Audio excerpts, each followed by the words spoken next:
mais do que uma entrevista, é menos do que um debate. É uma conversa com contraditório, em que no fim é mesmo a opinião do convidado que interessa. É um debate em que eu perco sempre. O Perguntar Não Ofende é um podcast assinado por mim, Daniel Oliveira, o que não faz chorar. Quase sempre sobre política, às vezes sobre coisas realmente interessantes. Pode subscrever e seguir o Perguntar Não Ofende em Apple Podcasts, Spotify ou qualquer plataforma de podcasts que utilize no seu telemóvel ou computador. Também pode ouvi-lo sempre em expresso.pt/podcasts.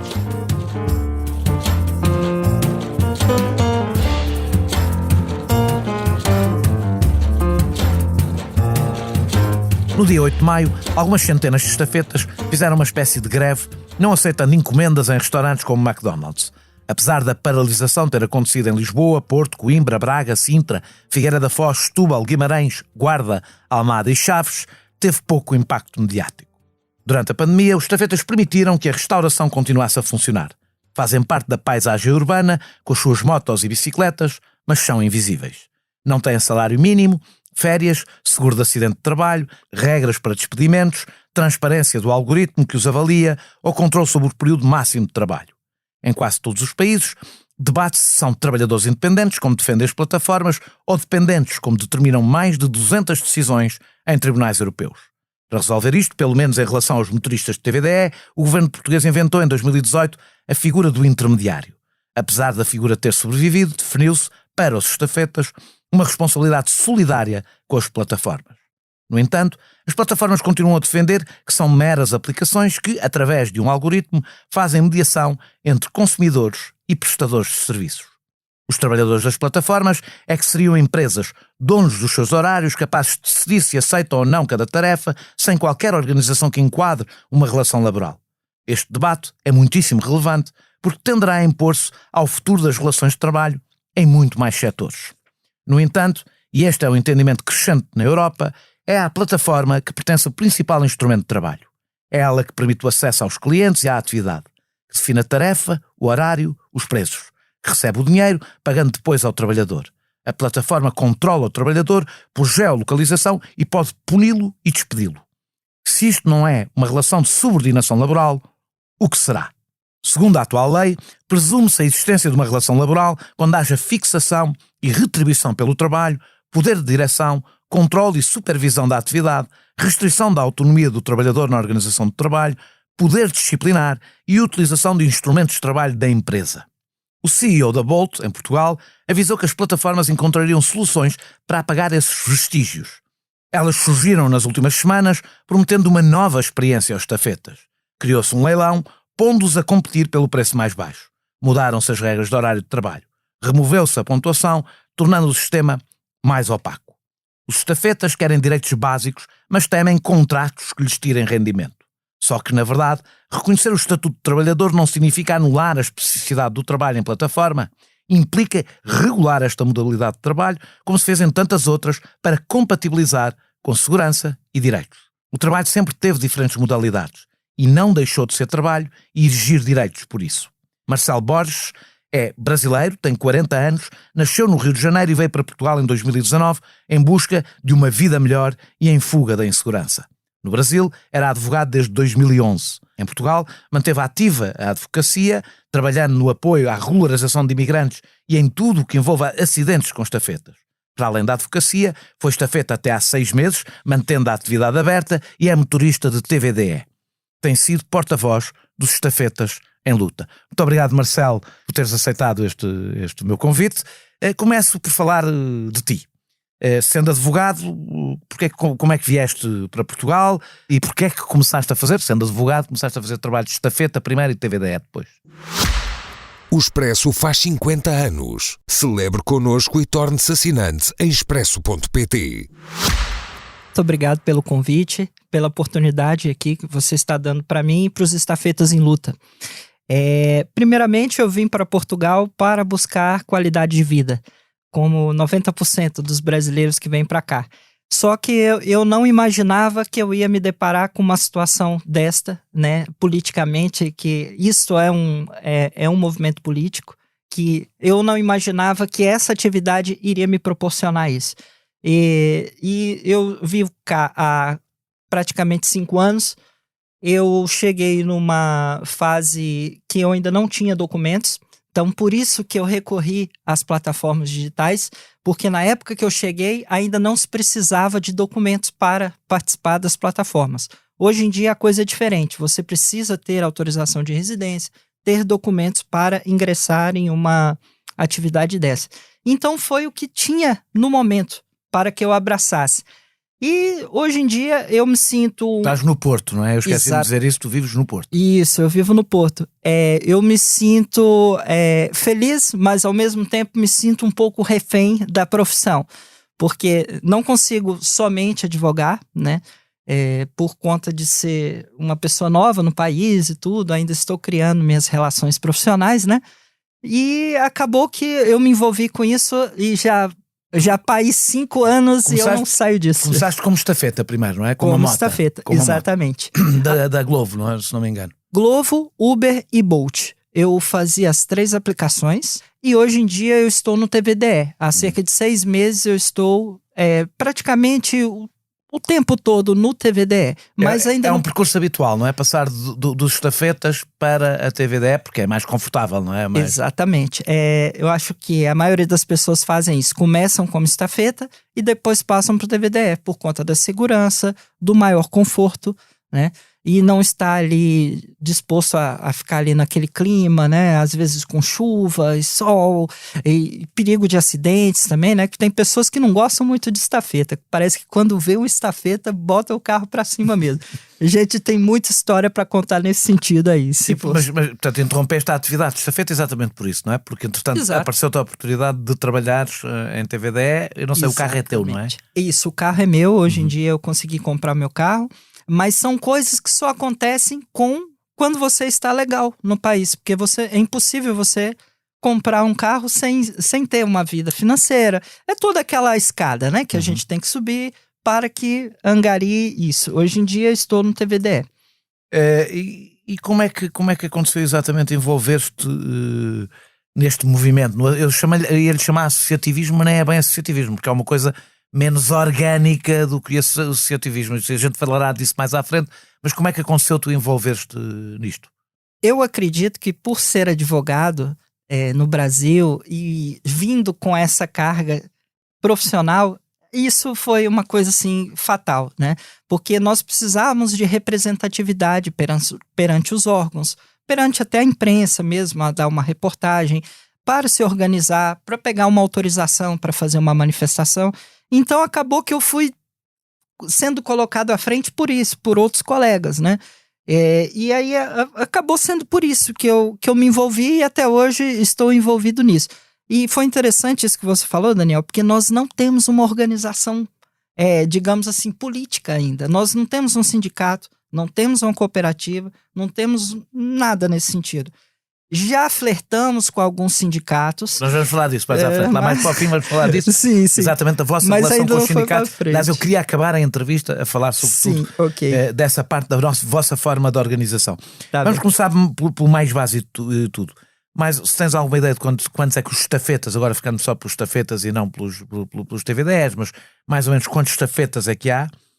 Quanto é que ganham por cada entrega? Quantas horas trabalham? Em que condições? Agora o microfone é livre para tu explicares exatamente, nos dares algum retrato de qual é a situação dos estafetas em Portugal. Pois é, essas são perguntas muito complicadas de responder. Por quê?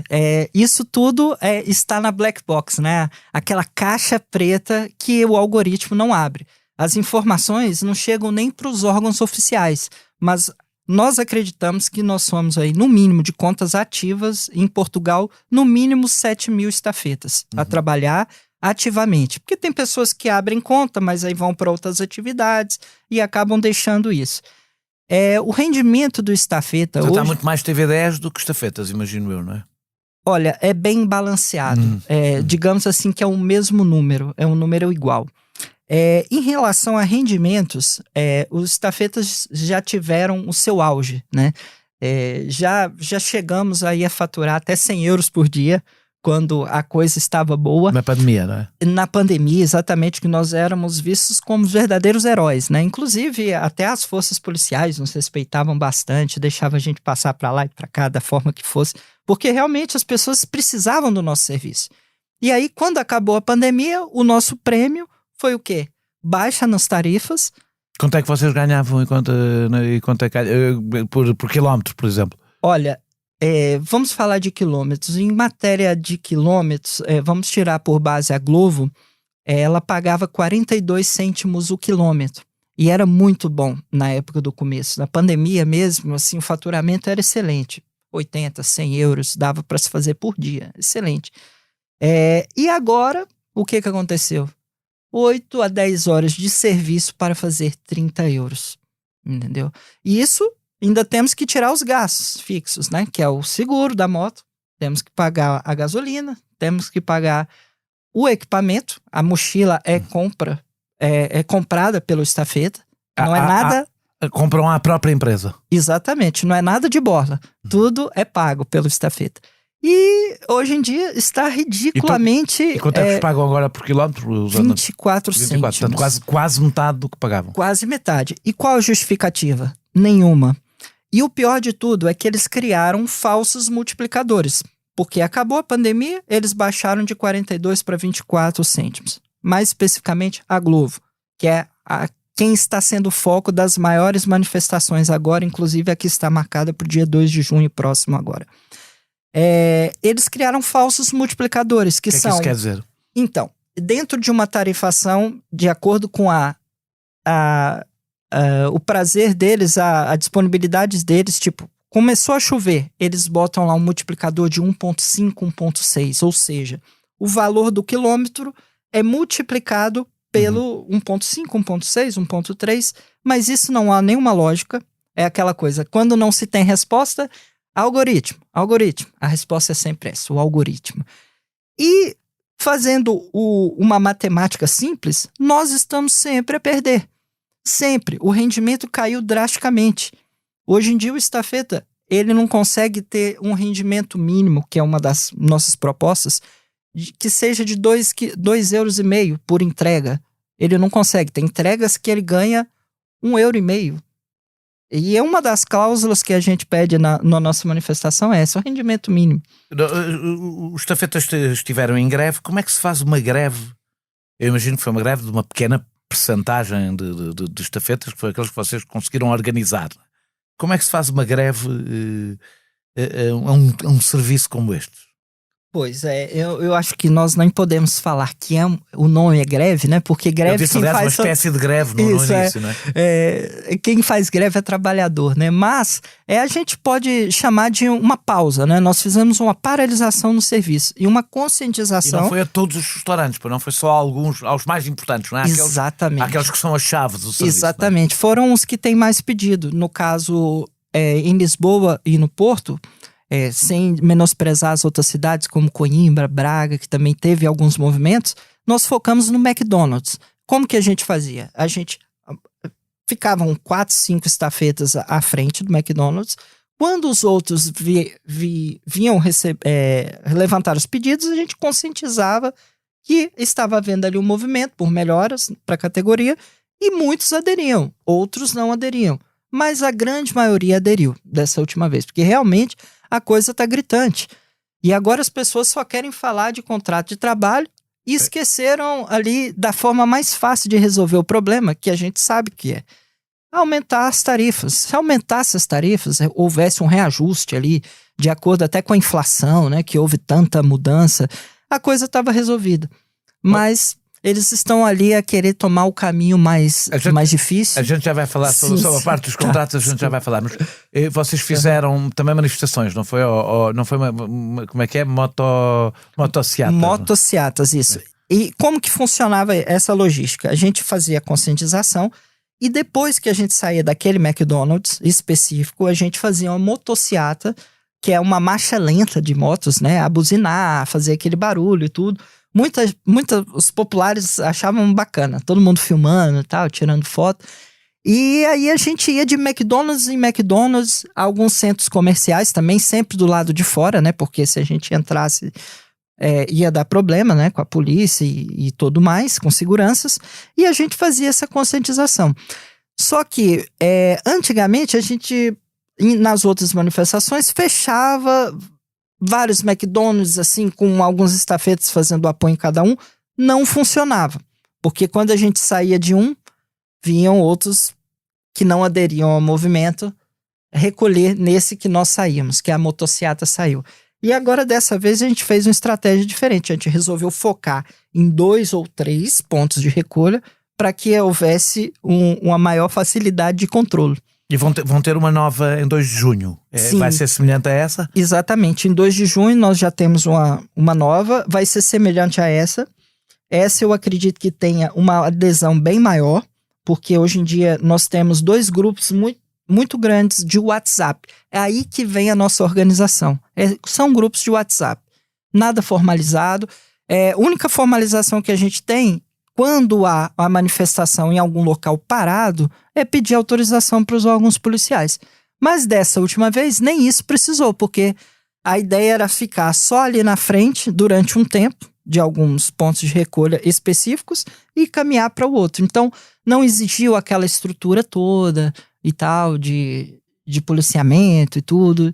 Então, a gente fez a coisa meio que em off, digamos assim. E no dia 2 vai ser igual? É mais ou menos a mesma... Exatamente. É o mesmo tipo de protesto? Isso. Tu não tens experiência no Brasil, porque no Brasil não fazias...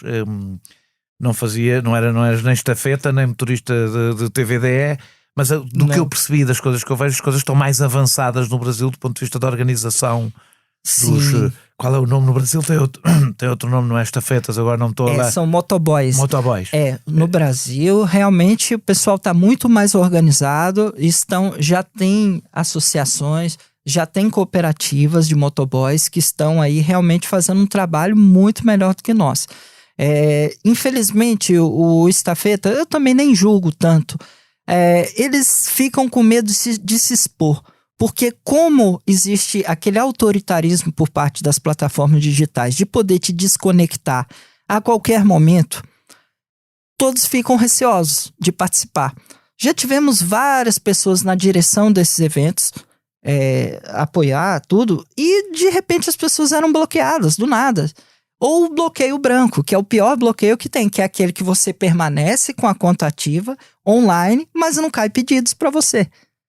Certo? Esses são os mistérios do algoritmo. Então, muitas pessoas ficam receosas de aparecer, inclusive de participarem de associações, de cooperativas, de coisas onde tem que dar o nome. A pessoa já fica com medo, porque sabe que a perseguição é quase que certa. Infelizmente, é essa a política. E pelo fato deles não terem as plataformas um espaço físico para que a gente possa lá reclamar, fazer qualquer tipo de queixa, uma defesa, né, a respeito, por exemplo, se eu sou bloqueado hoje, acabou. Não tem outra chance de você contestar aquilo lá, não tem jeito. Eu acho que até por conta disso que o governo se sensibilizou nessa questão aí do vínculo, da presunção do vínculo de laboralidade, justamente por conta disso, porque antigamente a gente não tinha a quem recorrer, né? Então agora existe essa prerrogativa aí. Então vamos ver o que vai dar, né? Vamos agora falar um pouco de uma forma mais sistemática das vossas reivindicações. Certo. Uma das imagens que retive das cheias de Lisboa neste último inverno foi um direto televisivo de Alcântara e no meio de um temporal passou um estafeta de bicicleta com água provavelmente pelos joelhos. Isto acontece porque, recebendo a peça, qualquer dia sem trabalho é um problema ao fim do mês para um estafeta e também para um motorista de TVD. É uma pressão para o risco e acidentes. Há algum tipo de seguro que não seja tratado pelo próprio estafeta? E o que é que acontece se tiverem acidentes? Esta é uma área que tu dominas especialmente, porque também como advogado trabalhas nesta área com os estafetas. Como é que funciona isto dos seguros? Então, existe o seguro obrigatório, só que o seguro obrigatório é aquela coisa, é para inglês ver.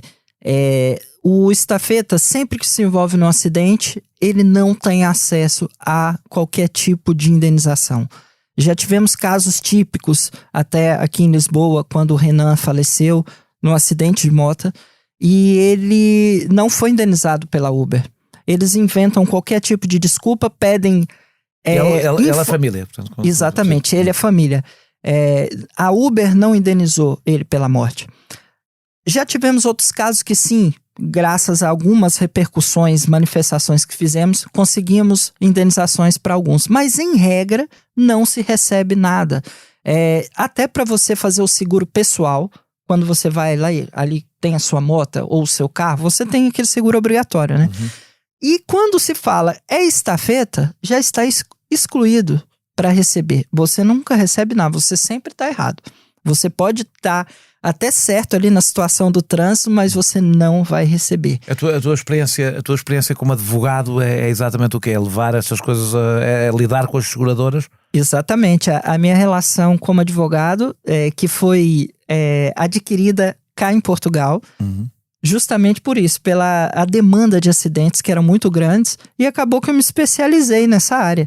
E hoje em dia é a área que eu mais faço no meu escritório, fora a parte de legalização também, né, das pessoas, dos estafetas, dos TVDS também. Eu faço muito essa parte de seguro, mas é desanimador. A gente luta e, infelizmente, o estafeta não é encarado como uma pessoa, e sim como uma pessoa descartável, onde ali, morreu, quebrou uma perna, tal. Bota outro no lugar. E vocês, o que é que vocês queriam? Portanto, que houvesse um seguro obrigatório verdadeiro, ou seja, e pago pela plataforma. Exatamente. O seguro existe. As plataformas, elas têm o seguro, só que na prática eles não são pagos. Algumas pessoas têm sorte de receber? Tem, ok. A pessoa parte uma perna, faz alguma coisa assim. Mas até em casos mais graves, como é o caso da morte, né?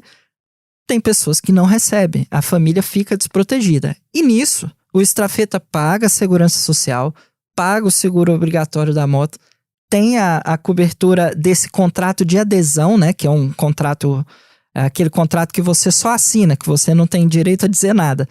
E ali está, o contrato consta o seguro, mas a seguradora não paga, certo? O que vocês recebem extras em condições extremas, por exemplo, como aquela que eu defini, ou nas horas de maior pressão? Ou é aquele multiplicador de que tu estavas a falar? É justamente o multiplicador. Aí que entra a jogada das plataformas, né? Eles, ao invés de aumentarem o valor do quilômetro, não, eles criaram esse falso multiplicador. Por que diz que é falso? Por que diz que é falso? Porque o multiplicador é falso? Porque quando a gente faz a comparação entre uma corrida de 10 quilômetros, onde eu, teoricamente, teria que ganhar ali 24 cêntimos vezes 10 e tal, é diferente do multiplicador que eu antigamente recebia 42 cêntimos o quilômetro, e agora eu estou ganhando 24 cêntimos, que é menos da metade, não é isso? Com multiplicadores que eles escolhem ao bel prazer deles. E vão mudando os multiplicadores, não? Vão mudando. A partir do momento que eles falam assim... Imagino que eles põem um multiplicador na medida em que há menos pessoas a trabalhar e é preciso pagar um bocadinho mais para... Ou seja, o mercado a funcionar em direto, imagino que será isso, não é? Exatamente. E agora a Uber inventou faz uns 20 dias atrás, que é o nivelação por baixo, né? Que a gente costuma dizer. Agora o estafeta tem como definir quanto ele pode ganhar. Sim. Nossa, que interessante quando você fala assim, maravilhoso, né? Uau, que ideia. Estão a competir uns com os outros a pagar menos. A gente vai falar disso por causa da mudança na lei e do que já tinha sido prometido. Aí eu vou falar disso. Outra das questões é o chatbot. Aliás, tu já falaste um bocadinho aqui disso, que vos impede de ter qualquer contacto com humanos na empresa. Qual é o impacto, para além da desumanização da relação, mas qual é o impacto prático que isso tem para vocês? Dando exemplos, ou seja, quais são os momentos em que vocês precisavam de poder falar com alguém da empresa e não têm essa possibilidade, e como é que funciona o chatbot já agora? Então, o chatbot é quando você fala com uma máquina, né? As respostas são automáticas. Quando você fala, por exemplo, olá, aí automaticamente já vai vir aquela mensagem: bom dia, você está a falar com o suporte da Uber, em que posso te ajudar? Aí se você coloca tudo bem, aí ela te dá outra resposta automática, e ali você já sabe que você está a conversar com o computador. Os casos mais graves, que hoje em dia está a aumentar, apesar de Portugal ser um país seguro, os assaltos. Estão a aumentar os assaltos contra os estafetas, onde roubam os pedidos e roubam também telemóvel, roubam também o dinheiro, porque a Glovo trabalha com dinheiro em mãos. E o pior de tudo, quando você fala com uma máquina, além de ser aquela coisa desumana, as respostas são sempre gerais, eles não conseguem resolver o problema. Como que seria resolver o problema que a gente costuma dizer? Marcar a área como uma área perigosa. Tem vários, não querendo dizer que só os bairros são perigosos, mas alguns bairros, por exemplo, que têm riscos assim enormes de assalto, corriqueiros e rotineiros, eles nem sequer marcam no mapa como uma área exclusa, certo? Então serão coisas assim, medidas simples, mas que eles não estão preocupados em fazer. E não há maneira de saltar o chatbot, ou seja, não há maneira de conseguir falar com ninguém. Nunca conseguiste falar com ninguém da empresa? Olha, eu particularmente eu já consegui, através do apoio até do Sindicato dos Trabalhadores, Bares e Restaurantes do Norte, conseguimos provocar 3 reuniões, juntos à DGERT, né, que é um órgão ligado ao Ministério do Trabalho, né, Justiça do Trabalho. Nós acreditamos que isso não seria um convite para tomar café, e sim uma intimação, né? Das 3 operadoras, uma só compareceu, que foi a Bolt. Deram só respostas genéricas para nós. Mandaram. Nem sequer apareceram. Nem sequer foram. Mandaram somente cartas. E a Bolt, ao invés de mandar uma pessoa do departamento jurídico, um diretor, eles mandaram uma pessoa de relações públicas, que é aquela pessoa pronta para dar aquela resposta. É uma espécie de chatbot. Exato, é um chatbot humano. Ele simplesmente fala, ok, tudo bem, iremos levar as suas reivindicações para os nossos superiores e tomara que dê tudo certo. Muito desanimador. Então, eu acredito que seja por isso que o governo falou assim, não, espera aí, agora esse pessoal não está sendo ouvido, vamos ver o que a gente pode fazer por eles. Tu já falaste disto, as plataformas desativam, o termo é revelador, a ideia de desativar um trabalhador, portanto, desativam o trabalhador da aplicação sem terem de dar qualquer justificação ou qualquer possibilidade de defesa. E vocês dizem que não há transparência ou controle do algoritmo e dos seus critérios. Queres explicar isto? Sim, não há nenhum critério. O grande problema é esse, porque tudo que não se pode explicar fala que é o algoritmo. Mas por que não há nenhum critério? Tudo tem que haver um critério, porque a tendência da uberização é para todas as profissões, né?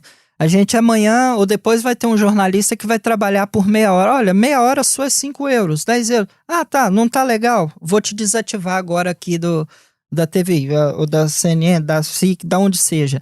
Então, se é uma tendência a uberização acontecer, que não aconteça igual está a acontecer com os estafetas e com os TVDs. Eles ficam preocupados em criar burocracias, como agora está a ser criado uma série de...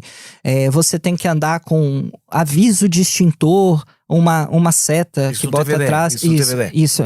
Essas coisas assim, sabe, pormenores. Tem que andar com o dístico das operadoras que você trabalha. Tem que andar com isso, com aquilo. Ao invés de na raiz, resolver o problema do operador, que está ali, às vezes, trabalhando 10, 12 horas, 14 horas por dia, certo? Eles também estão recentemente no TVD com a ideia de criar o controle de horas, né? Controle de horas onde você não vai poder trabalhar ali mais de 10 horas por dia. É interessante para a saúde dos TVDs isso também. Eu acredito que seja muito bom isso, porque tem pessoas que realmente abusam, né? Dormem dentro do carro, e aí aparece a figura do intermediário, que às vezes é um explorador. Já lá vamos a isso muito, muito rapidamente. Sim. Este programa, já disse várias vezes que este programa podia se chamar o Já Lá Vamos. Quando foste ao Parlamento, e já falaste várias vezes disso aqui, vamos lá agora falar disso, da questão do contrato. Quando foste ao Parlamento, disseste que haver contrato não era importante, que o centro era a melhoria das condições de trabalho. Mas já o disseste aqui. Compreendo, mas estamos a falar de uma atividade onde as condições de trabalho são unicamente assacadas ao trabalhador, deixando as empresas ao largo das suas responsabilidades. uma das razões porque isso não acontece nas outras atividades laborais é porque existe exatamente um contrato, e o contrato implica um conjunto de regras. Uma relação contratual não melhoraria, independentemente de todas as coisas que tu já aqui disseste que é preciso melhorar, e de mais algumas que falaremos, uma relação contratual não melhoraria as condições de trabalho e de vida dos estafetas? Sim, melhoraria. Só que tem uma grande questão. A maioria dos estafetas não concorda com o contrato de trabalho porque eles têm medo de que haja uma coisa que aqui em Portugal é muito comum, que é o pagamento do salário mínimo. Todos têm muito medo da relação ficar financeiramente não interessante por isso, porque se for para ganhar um salário mínimo, o pessoal não vai aderir ao contrato. Por isso que o contrato é mal visto pelos estafetas, e todas as pesquisas que nós fazemos nos grupos, ninguém concorda com o contrato. O que é inegável que uma pessoa que tem contrato, é lógico que ela vai ter uma segurança, ok? Ela tem ali o auxílio de férias, ela tem, para as mulheres, ela tem um auxílio maternidade, tem o subsídio de Natal, tem toda aquela questão. Tem o subsídio de desemprego. Tem o subsídio de desemprego, tudo isso. Há outras coisas que também ouço falar, que é a questão da exclusividade, terem medo que seja exigida a exclusividade. Agora, eu já continuo a desenvolver isso para além da questão financeira, o que se compreende. Uhum. O contrato não exige, primeiro, não exige um rendimento fixo, não é? Ou seja, há muitos tipos de contratos diferentes ou seja, se não estariam disponíveis porque é muito difícil continuar a lutar por direitos, exigirem não sei quantos direitos, e depois não existe nada que regule esses direitos. A única coisa que pode regular os direitos são contratos. Mas há contratos de muita natureza, não é? Ou seja, há contratos que não exigem exclusividade, há contratos que têm isenção de horário, há contratos muito diferenciados. Mais flexíveis, né? E se vocês não estariam... a minha questão é como é que vocês querem casar? Ter mais direitos e não ter um contrato? Muitas pessoas falam, vocês querem o melhor dos dois mundos. E por que não? A gente acredita que exista uma relação que dá para fazer uma relação híbrida, ou uma relação onde a pessoa tem a liberdade, como existe com as empregadas domésticas, controle também, que ele pode trabalhar. Existem contratos com as empregadas domésticas, sim. E no entanto, que ganham a hora, que recebem à hora, Sim, portanto, isso mas é possível, existe, né? Também aquelas que não têm contrato. Então, a ideia Deixou maior... de existir, passou a ser ilegal. Passou a ser... entrou em vigor uma lei que passou a ser crime ter empregadas domésticas sem contrato. Isso. E aí o que acontece? O que a gente acredita é que haja a possibilidade de existir as duas formas. Tanto o contrato quanto a relação que hoje em dia está através do recibo verde, porque o recibo verde é legal. A relação de recibo verde é legal. Mas como essa queda de braço está muito forte, provavelmente a tendência do contrato vai ser o que vai acontecer. Infelizmente, o estafeta ele vai ficar à mercê só desta opção. Politicamente, o que a gente percebe é isso. Do que eu percebo, vocês veem algumas vantagens na desregulação para quem ganha pouco, e isto é uma possibilidade de ganhar mais. Mas como se costuma dizer, não há almoços grátis, ou seja, se a desregulação é a forma de ganharem mais, não é inevitável que tenham poucos direitos. É verdade. Infelizmente, é difícil você controlar uma relação onde você não tem contrato. É igual você falou, é o vale tudo, né? Quando não tem contrato, é terra de ninguém. Você faz o que quer. E é mais ou menos por aí que as multinacionais estão a agir. Na Moraria morreram 2 cidadãos indianos, suponho que acompanhaste essa história aqui há umas semanas. A maioria das encomendas estão em grandes centros urbanos, como Lisboa ou Porto, mas o preço da habitação é incompatível.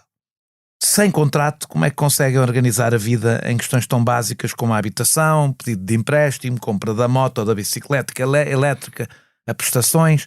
Ou seja, como é que os estafetas, não tendo qualquer contrato laboral, portanto não conseguem resolver estes problemas práticos? Infelizmente o profissional... eu vou fazer uma comparação com o Brasil, né? Porque a maioria dos estafetas hoje em dia são brasileiros e indianos e paquistaneses, existe o autônomo, profissional autônomo. Aqui há recibos verdes, né? Que não trabalha por conta de outrem. Só que é visto com melhores olhos lá fora. Aqui em Portugal, parece que a pessoa que emite recibos verdes, ela está ali para praticar uma coisa ilegal. Ela não é bem-vinda, bem vista pelo governo, pelos bancos, por tudo. E aí, o que o estafeta faz? Ele começa ali a emitir os seus recibos verdes, ele começa a ter um faturamento bom, outros meses ruim, faz o seu IRS, e aí, à medida que a vida financeira dele vai angariando um certo histórico, ele vai ali adquirindo a moto, né? Ele sai do aluguel da moto, porque geralmente tudo se compra, né? Os mais pobres começam, do que eu percebi, tudo se compra, não é? O que é que vocês pagam exatamente? A moto, a bicicleta, exato. O material? Exatamente. Paga-se tudo. Não vou desenvolver, mas alguns pagam a conta, mas eu não vou desenvolver esse tema. Vamos pular essa parte. Então, nem o capacete se ganha, né? Que seria uma coisa básica, um suporte de telemóvel, tudo é pago. Então, à medida que você vai ali evoluindo na função, você vai ali comprando a sua motinha, aí depois você compra o seu equipamento, compra uma capa de chuva, porque tudo é dinheiro, né? Tudo são despesas. Fora os intempéries que acontecem, né? Um pneu que fura, a moto que avaria, porque são muitas horas a trabalhar.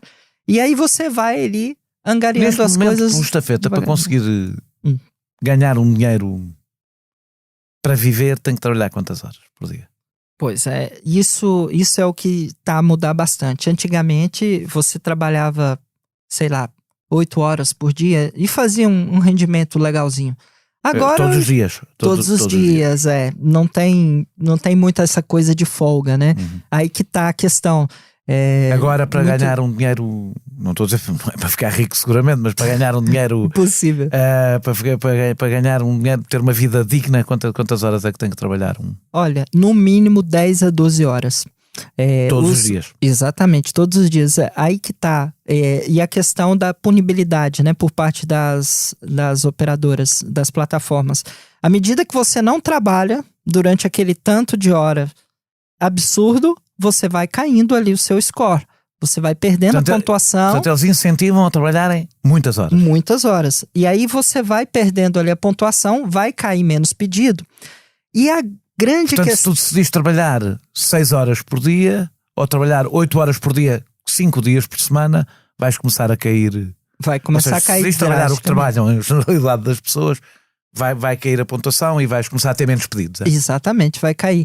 E o pior de tudo agora é a questão de aceitar todos os pedidos. Você é punido se não aceitar todos os pedidos. Mas, ora bem, isso é coisa de patrão. Quando você fala assim, não, você tem que trabalhar e fazer essa e aquela função. Agora, se você não tem a liberdade de falar assim, não, esse pedido eu não quero fazer. Igual esses dias eu estava no TVDE, caiu uma corrida para Coimbra. Do Porto, sei lá, 70 quilômetros. Ok, é uma corrida que eu iria receber 40 cêntimos pelo quilômetro. Tudo bem, seria um valor ruim, mas como que eu vou fazer para voltar? Eu vou voltar vazio, sem ninguém? Então, para mim não é interessante uma corrida dessa. Eu cancelo. Agora de TVDE outra vez, né? Exato, tô falando de TVDE agora. Eu cancelo, mas isso acontece também para os estafetas. Se você ficar cancelar, acabou que sua conta ou ela chega a ser bloqueada ou você abaixa muito a sua taxa de aceitação e eles vão te punir. Ora, isso não é uma relação de um profissional independente fornecedor de serviços. Isso é uma relação laboral em que um patrão diz quanto é que tu tens, diz que tens que trabalhar, não é? Caso contrário, deixarás de trabalhar. Segundo a maioria das decisões judiciais europeias, que eu me referi, aliás, no princípio, é à plataforma que pertence o instrumento de trabalho, que é a aplicação e o algoritmo. É ela que permite o acesso aos clientes e à atividade. Que define as tarefas, o horário, os preços que recebe e que recebe o dinheiro, pagando depois aos trabalhadores. A plataforma controla o trabalhador por geolocalização e pode puni-lo com tudo o que descreveste até agora, controlando a avaliação, que afeta o seu rendimento e pode levá-lo até ao despedimento. Que chamamos aqui de desconectar ou bloquear. A minha pergunta é muito específica. Consideras-te, quando eras estafeta, e mesmo no TVDE, mas como estafeta, um trabalhador ou um empreendedor? Olha, no Brasil... Eu aqui já não estou a falar de contratos, estou a falar de se és um trabalhador, se és um empreendedor e um empresário de entrega de alimentos. Isso é uma pergunta difícil, porque é uma tendência que está acontecendo, inclusive, no Brasil. Eles estão a criar pequenos empreendedores, né? A pessoa vai lá, abre uma atividade, né? E é um pequeno empreendedor. Já justamente para sair dessa roupagem de empregado. Eu inventei uma expressão há uns anos que é o empreendedor da sua própria escravatura. Somos empreendedores da nossa escravatura. Portanto, definimos, porque o que tu definiste aí que é trabalhar 12 horas por dia, 7 dias por semana, e se começamos a aceitar menos trabalho, começamos a deixar de ter trabalho, é um escravo. Exatamente, a gente até brinca, tem um ditado que fala, o escravo está online, né? Então, infelizmente é a nova escravatura. As plataformas digitais, elas não estão nos dando o mínimo, o que nós estamos pedindo é o mínimo, certo? Aí o governo, lógico, ele, é o contrato que vai resolver e tudo, ok, tudo bem, pode ser um avanço, mas não é só isso. Tem muitas outras coisas. A vossa grande questão que eu percebi é um mínimo por entrega. É o mínimo por entrega. Essa é a grande questão. Vocês defendem a 2,5 €. 2,5 € e o quilômetro reajustado pelo valor da inflação. Nós não estamos a pedir mais nada. Eles abaixaram de 42 para 24 cêntimos, o caso da Glovo, mais especificamente. Então isso foi uma baixa assim que deixou o pessoal realmente em maus lençóis. Pessoal que financiou moto, as pessoas, igual você falou, é uma escada, é uma cascata, né? Hoje em dia tem paquistaneses que moram 8, 10 pessoas numa mesma casa, entendeu? Para conseguir sobreviver, tem que morar assim. As pessoas... E sobretudo porque como as entregas são em Lisboa, por exemplo, estou a falar dos de Lisboa, não é? Sim. As entregas são em Lisboa, não podem viver muito longe do centro, até porque realmente não têm propriamente carros, etc, etc. Isso. E portanto E não cai pedido, compensa viver no centro da cidade, todos amontoados com poucas condições. Exato. Para conseguirem pagar. Não adianta você falar, eu vou morar lá perto de uma aldeia porque lá é barato. Mas lá não vai ter pedido. A Uber, a Bolt, a Glovo não toca nesses lugares. Então a gente realmente tem que morar ali perto dos grandes centros comerciais. Há uns tempos foi publicada uma carta de um autoproclamado movimento de estafetas, alegando o apoio de 2.000 estafetas contra qualquer tipo de regulação e de proteção laboral. O porta-voz desse movimento é, na realidade, dono de uma empresa intermediária com 650 estafetas, aos quais cobra uma percentagem da já sua curta comissão, portanto é, na realidade, um patrão, não é um estafeta. O que é que fazem as empresas intermediárias e qual a relação delas com o estafeta e com a plataforma? Nós costumamos dizer que os donos de frota são um mal necessário. Por quê? Donos de frota são estes intermediários, isso. Por quê? Porque os donos de frota, eles fazem justamente um escudo, né? Eles protegem ali as plataformas digitais. De que maneira? Primeiramente, ajudam, de certa forma, os estafetas e os motoristas a tributar menos. Quando você não tem um intermediário, você tem que pagar 23% de IVA. Quando existe o frotista, quando você é ligado a uma frota, aos donos dessas frotas, você só paga 10%, no caso do estafeta. Faturou 100 €, por exemplo, dos 100 €, 10 € vão ali para o dono da frota. E os outros 90 fica para o estafeta. Então, é um mal necessário. Esse movimento que surgiu dos donos de frota é um movimento que só tem números fictícios, são pessoas realmente ligadas à frota dessa pessoa que diz representar o movimento dos estafetas, mas é um movimento totalmente partidário para os frotistas. Não protegem os direitos dos estafetas.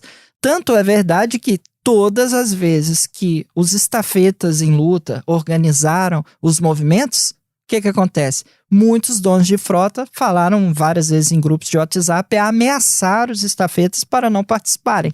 Portanto, estes estafetas têm basicamente um duplo patrão, não é? Para além da plataforma, e ainda têm o intermediário no meio. É igual eu costumo dizer o seguinte: cão de 2 donos morre de fome. Exatamente. Só na Europa, mais de 200 decisões confirmaram a relação entre o motorista e um estafeta, e a plataforma digital é uma relação de trabalho. Agora, independentemente de ter contrato ou não ter trabalho, é uma relação de trabalho, é uma relação laboral. A nova lei definiu um conjunto de critérios para que essa relação exista. Falei deles, aliás, na introdução, listei os quais eram. As plataformas reagiram a isso. Um dos exemplos é, aliás, tu já deste, para retirar dos critérios a questão da remuneração, deram às estafetas a possibilidade de escolher dentro de um intervalo de preço. Tu falaste disso há pouco. Uma espécie de leilão. Qual é o resultado prático deste leilão que foi criado, que teve como uma das funções poder deixar de se dizer que há uma remuneração, não é? São vocês que decidem o preço, são os estafetas que decidem o preço, então não há uma remuneração, são os empreendedores que decidem quanto é que cobram. Qual é a repercussão prática desta decisão? A repercussão prática é que quem trabalha por menos, trabalha mais, e quem pede mais, o valor mais justo, não tem o número de pedidos. Portanto, isso na prática significou baixar os preços. Baixar os preços, exatamente. Tens algum número de qual é o intervalo, ou ele vai mudando? Isso muda de acordo com a aceitação, que é aquele primeiro ponto que eu tratei, né? Que você tem que ali aceitar todos os pedidos, independente de onde for e como for. E o segundo é a questão do nivelamento por baixo. A pessoa que escolhe lá, posso receber pedidos até de €1, €1,10. A pessoa que fala, não, pedidos de 50 cêntimos para mim, maravilha, eu recebo. Vai cair só o pedido para essa pessoa dos 50 cêntimos. Então é o nivelamento por baixo. Também houve mudanças no horário de trabalho e dos períodos de ausência. Sim. Houve uma mudança muito significativa agora por parte da Glovo, que foi o free login. Eles agora, para correr daquele enquadramento do vínculo laboral, eles falaram agora que você não precisa mais marcar horas. A empresa já está há mais de 3 anos cá em Portugal. Portanto, vocês marcavam horas. Marcavam horas. Estavam a trabalhar das X a X, não é? Isso. Você tinha que marcar a hora, pré-marcar uma hora para trabalhar. E agora, para falar assim, não, você é livre, você está à vontade. Eles fizeram free login. Portanto, perante esta lei de indícios de laboralidade, o que fizeram foi tornar a relação ainda mais difusa e mais para apagar esses vestígios. E houve também a remoção da pontuação. Eu não percebi exatamente. O que é que isto é, exatamente, a remoção da pontuação. A questão da pontuação, né, que o pessoal muito que anda nos TV10 aí tá acostumado, né, dar 1 estrela, 4, 5 estrelas, é uma coisa muito injusta, né, e segundo eles tiraram essa avaliação. Dos estafetas. Exatamente, dos estafetas, mas a gente sabe que não é bem por aí, né. Mas tiraram essa pontuação como? As pessoas deixaram de dar pontuação ou como é que funciona? Na verdade, as pessoas podem fazer observações sobre um pedido que correu, certo? Ela pode fazer uma observação. Mas antigamente, o estafeta tinha acesso a essas informações. Você teve aqui uma reclamação X, ou você abaixou aqui a sua taxa de aproveitamento, tudo. Agora você não tem mais acesso. Só ficou oculta a informação. Mas a gente sabe que essa avaliação ainda existe. Nos bastidores ainda existe, né? E outra coisa interessante também, que eu queria conversar com vocês, é que eles agora estipularam, a Glovo, que você pode ter um substituto para trabalhar. Olha só. Hoje não é o Daniel que vai trabalhar, hoje é o José que vai trabalhar no lugar dele. Aí ele vai trabalhar no lugar dele. Mas como? Se na aplicação não há essa opção, não existe essa opção de você mudar, porque é uma coisa personalíssima. A conta minha é Marcel Borges. Eu não vou colocar o José Maria para trabalhar para mim. E eles criaram, já justamente para sair dessa coisa do vínculo laboral, né? Já temendo as ações aí na Justiça do Trabalho, isso, que podem haver substitutos do trabalho. Mas na Para prática... dizer que nem aquele trabalhador é aquele trabalhador, não é? Na realidade. Exatamente. Pode ser ele ou pode ser outro qualquer. Pode ser outro qualquer. Mesmo com estes truques, esta lei específica sobre os vestígios de laboralidade terá alguma consequência prática ou não? Isso é o que nós vamos ver agora com as decisões dos tribunais, né? Vocês já puseram processo em tribunal ou alguém pôs? Eu já soube de alguns estafetas que já estão a acionar a Glovo, principalmente, porque aqui tem mais indícios de vínculo de laboralidade, mas ainda são coisas muito recentes, né? Ainda não se tem o resultado disso. Mas a bem da verdade é que é o seguinte, sempre se pode entrar na justiça, em tribunal, para se pedir isso. Não é agora que se pode pedir isso. É lógico que agora o governo atentou para isso e falou assim, olha, existem indícios, eles usaram inclusive um termo muito engraçado, presunção da laboralidade. Presunção ou é ou não é, né? Mas a presunção sempre existiu. Presume-se uma coisa, presunção, né? O nome já fala, presunção. Vamos ver na prática o que vai virar isso. Eu não sei se acompanhaste a questão da Deliveroo em Espanha. Um dos grandes argumentos das plataformas é que leis deste tipo levaram ao encerramento da Deliveroo em Espanha, que deixou de funcionar. As entregas e o emprego nesta área tiveram uma quebra em Espanha, ou essa atividade foi apenas absorvida por outras empresas? Então, sempre que a gente faz algum tipo de pressão, até na própria reunião na Digert, onde uma das plataformas compareceu, eles falaram, olha, se isso aí for caminhar para isso, simplesmente a gente vai sair do país. Eles todos usam esse argumento, que é um argumento extraordinário, porque se existe procura, eles saem do país, mas as pessoas vão continuar a pedir e, portanto, outra empresa os substitui. É, aliás, um argumento um bocadinho contra o mercado, contra eles próprios, não é? Com certeza. Outros vêm, não é? Claro, e existem... Em Espanha acho que as pessoas continuam a pedir comida, depois da Deliveroo ter fechado, não é? No caso... existem várias empresas portuguesas que têm know-how para substituir essas multinacionais. Isso aí é óbvio que existe. Mas o argumento deles é sempre esse argumento acovardado de falar, se houver uma pressão, nós vamos sair do país. Sempre é isso. E isso deixa os estafetas e os TV10 preocupados. Porque eles falam, eu não vou fazer pressão porque isso pode estourar negativamente para o nosso lado. É aquela história, a corda só estoura para o lado mais fraco. E o que a gente acredita que vai acontecer em tribunal? Aquela briga de quem é o dono do cão, né? Porque na hora que ou um estafeta ou um motorista levar a tribunal a plataforma ou a frota, o que vai acontecer? Aquela briga. Quem que vai assumir? Ou a frota ou é a plataforma? Então, isso aí... Ou o intermediário ou a plataforma. Exato, ou o intermediário ou a plataforma. Ninguém sabe o que isso vai dar, né? Estamos a falar de pessoas sem direitos laborais mínimos, na maioria imigrantes, muitos deles nem sequer falam português, grande parte dos asiáticos que trabalham nesta área não falam português. Como é que conseguem organizar estes protestos? Como é que isto se organiza? Basicamente a nossa organização é através dos grupos de WhatsApp. Nós não colocamos assim convocatórias com nomes de estafetas, até com medo mesmo das represálias.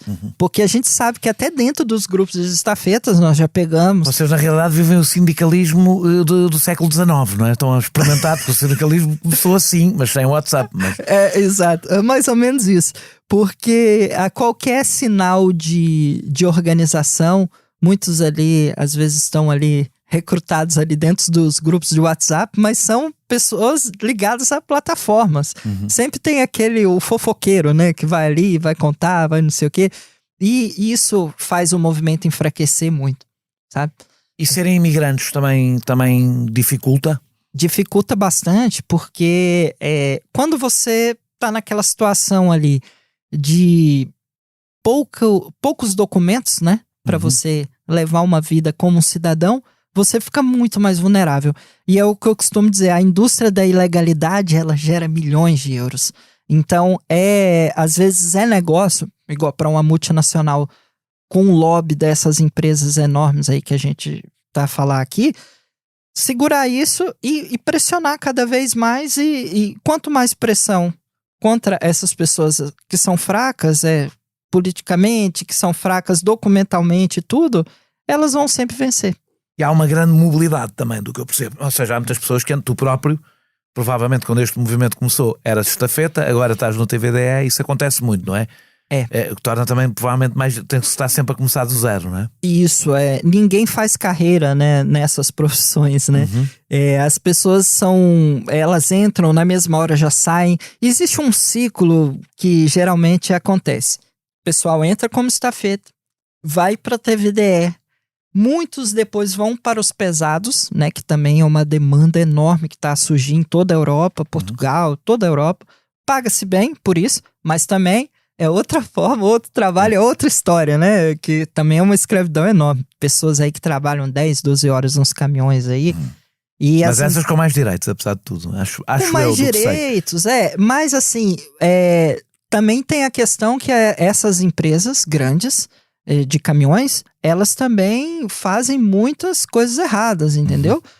Muitas maracutaias, como a gente costuma dizer no Brasil, em relação a controle de horas, tacógrafos e não sei o quê, sempre a explorar o tal do motorista. Então, esse é o ciclo. Geralmente, a pessoa sai de estafeta, vai para TVDE, vai para os pesados. E outros vão para outros ramos, né? Porque o pessoal corre da restauração. Apesar de ser quem mais contrata, se trabalha muitas horas e tudo, né? Naquele formato que ninguém quer para si. Aquele formatozinho ali que a gente já conhece. Como tu disseste, os movimentos de estafetas em luta são feitos em WhatsApp. Há outro neste momento, para além dos estafetas em luta? Sim. Hoje em dia, o grupo que mais está assim, a bombar mesmo chama-se Manifestação dos Estafetas Glovo. Como é que fazem? Eu não sei se isto será muito ouvido por este podcast será muito ouvido por estafetas ou não, mas quem quiser aderir, o que é que faz? Então, quem quiser aderir pode me chamar pelo Instagram, que eu passo o convite do grupo. Primeiro eu tenho que saber se a pessoa é estafeta, é mesmo, né? Estafeta, não é? Tens de confirmar que a pessoa é estafeta. Exatamente. Não vai ser da Sendo plataforma. estafeta, pode entrar e é bem-vindo, tá? Mas são movimentos pouco orgânicos e, portanto, pouco democráticos, no sentido, não há uma direção, não há quem... Isso também é um problema, não é? Não há uma forma de formalizar a coisa de forma... A formalização também traz democracia, não é? Quer saber quem é que elege quem é que nos vai... Isso é impossível hoje em dia, não é? Existem os administradores do grupo, que hoje em dia são 4. Tem pessoas aqui tem do Porto, tem de Lisboa. Mas assim, o controle que a gente faz é mais aquele controle de não haver xingamentos, ofensas pessoais, essas coisas. Mas o nosso... E vocês também têm pessoas que não falam português nesses grupos? Temos também. Sempre temos, assim, paquistaneses, indianos, que é o que eu costumo dizer. Dão um show em relação a todos nós, portugueses, brasileiros. Por quê? São muito mais organizados, assim, em relação a número de pessoas. Como, por exemplo, se você chamar 2 ou 3 para uma manifestação... Eles aparecem com 30, 40, no mínimo, de pessoas assim a aderir. Eles são muito unidos, sabe? Isso é uma coisa assim que realmente a gente tem que tirar o chapéu para eles. Menos. Muito menos. Os portugueses então não há poucos portugueses nisto ou não? Há poucos. Se a gente fosse contabilizar assim, percentualmente, eu acho que não chegaria a 20% o número de portugueses. Têm trabalhado com o sindicato da hotelaria, penso que é com o da hotelaria, penso não estar enganado. Há abertura dos sindicatos para este tipo de organizações? É possível coordenar trabalho com os sindicatos ou não? Tu ias falar disso há bocadinho. Eu disse que queria acabar aqui. Exatamente, queria saber como é que vocês conseguem... Acho que a experiência é pequena ainda, não é? Mas há alguma abertura dos sindicatos? Então, há uma abertura. Inclusive o Francisco, né? Deu uma grande abertura para nós. O Francisco é o Francisco Figueiredo, exatamente, do Sindicato dos Hotéis e Bares e do Norte. Sim. Então ele deu uma grande abertura para nós, ele que provocou as reuniões na DJURT, entendeu? Mas a gente acredita que o formato do sindicato ainda não está ao nível dessas plataformas. E a minha pergunta é se é possível coordenar dinâmicas, ou seja, vocês terem a vossa própria dinâmica, mas conseguirem através dos sindicatos Porque, de facto, é difícil, por exemplo, um ministério reunir com vocês. É uma organização de WhatsApp, não é? Portanto, é claro que pode acontecer, mas depois há um nível de formalização da negociação que é difícil fazer sem os sindicatos, não é? São as estruturas que o Estado reconhece como representantes dos trabalhadores. E achei interessante quando soube que havia, pelo menos, vocês estão a trabalhar com um sindicato. Nós estamos, assim, a trabalhar não com o sindicato. Existem alguns que são filiados ao sindicato, mas é um número muito pequenino.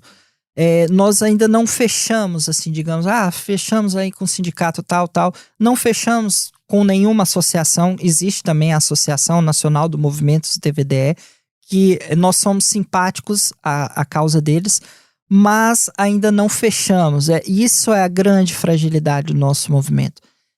Muitas pessoas, como vêm do Brasil, têm uma má experiência com sindicatos, porque acham que todo tipo de organização dessas é para meia dúzia tirar uma vantagem pessoal e não sei o quê, e a coisa nunca avança.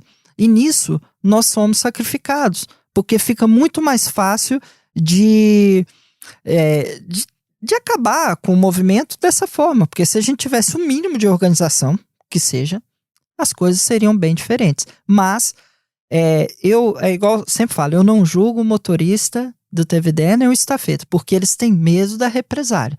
Muitos não se organizam por isso. Eles têm medo de participar de qualquer tipo de organização. E por que é que tu não tens? Olha, eu já fui convidado por alguns, mas é igual eu falo assim, uma andorinha só não faz verão. Mas porquê que não tens medo? Porquê que não tens medo? Estás aqui a dar a cara, estás aqui a dar o nome. Eu não tenho medo. Primeiro, porque eu tenho outra atividade profissional, né? Então, isso já me dá uma certa tranquilidade. Uhum. E, assim, por ser uma pessoa que até da área do direito, eu tô preparado para um embate, entendeu? E eles, assim, seriam... Eu acho que se a plataforma ou alguma dessas fizesse alguma coisa, seria uma coisa muito, muito direcionada. E isso não calharia bem para eles, entendeu? Então, mas as pessoas que estão ao meu lado, eu vou falar para vocês, umas 4 ou 5, assim, pessoas próximas minhas mesmo, que encabeçaram o movimento, tiveram a conta bloqueada. Pessoas, assim, que trabalham 100%, sabe? Super honestas, não é aquela que come o pedido, que finge que entregou o pedido e cancela para comer o pedido. São pessoas super sérias, como é o caso do Omar Seba, foi bloqueado sem nenhuma justificação.